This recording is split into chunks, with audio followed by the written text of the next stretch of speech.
नमस्कार, आप देख रहे हैं द हिंद 24 न्यूज और मैं हूं आपके साथ साक्षी। आइए नजर डालते हैं आज की बड़ी खबरों की ओर। किराए के मकान में चल रही आंगनवाड़ी का किराया भर रही है सूरत महानगर पालिका।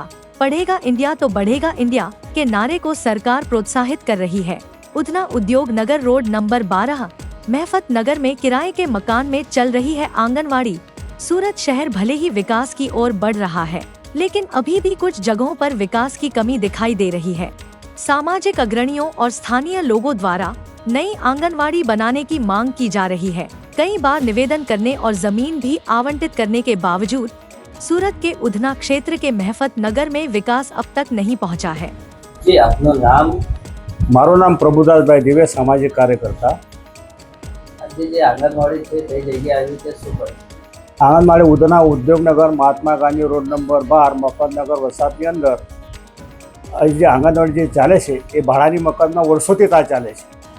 અમે સુરત મહાનગરપાલિકામાં અરજી કરેલ છે, માગણી કરેલ છે, છતાં પણ અધિકારી આજે આવું કાલે આવે ચાલુ કરે એમ એક વાત કરી રહ્યા। 15 વર્ષથી આ આંગણવાડી ભાડાના મકાનમાં ચાલે છે અને નાની જગ્યા હોવાને કારણે છોકરા આવવામાં અવઘડ પડે છે। છોકરા આવે કદાચ નહીં આવે અને હવે નવી આંગણવાડી બનાવે એવી અમારા વતી 12 નંબર વતી અમારી આ માગણી છે।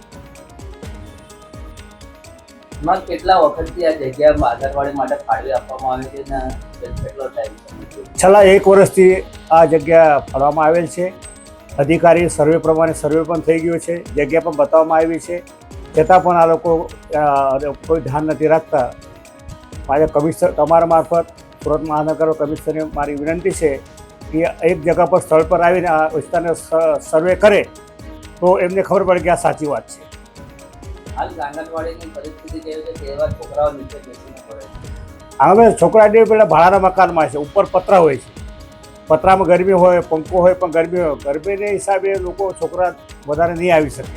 આ નાની જગ્યા પછી 10 બાય 5 બાય 10ની જગ્યાની ઉપર કેવી રીતે ચાલશે? આ પ્રોબ્લેમ અહીંયાનું છે। देखते रहिए द हिंद 24 न्यूज।